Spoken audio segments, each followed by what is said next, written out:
दहशत गर्दों ने दाएं बाएं या इकट्ठे आना है तो आ जाएं, एक बार मजा ना आए तो पैसे वापस। DGISPR लेफ्टिनेंट जनरल अहमद शरीफ चौधरी ने कहा, सिक्योरिटी फोर्सेस का काम इलाकों को दहशत गर्दों से क्लियर कराना है और हमने बहुत सारे इलाकों को क्लियर किया और दोबारा हमने शहादतें भी दी हैं।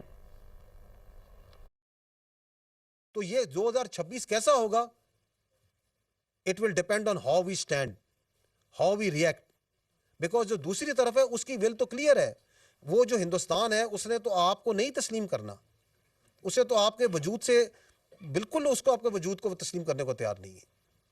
वो कह रहा है enemy of my enemy is my friend. वो कहता है मैं इस तरह भी आऊंगा, मैं डायरेक्ट भी आऊंगा।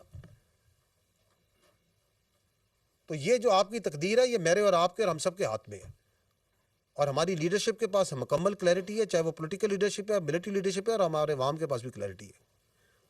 और मैं हमेशा कहता हूँ और हम कहते हैं कि ये पाकिस्तान जो से एक अल्लाह का तोहफा है, इस पर अल्लाह की बड़ी बरकत है। तो ले आओ जो तुमने करना है, दाएं से आना है, बाएं से आना है, ऊपर से आना है, नीचे से आना है, इकट्ठे आना है, किसी के साथ आना है। एक बार मज़ा ना करा दिया ना तो पैसे वापस।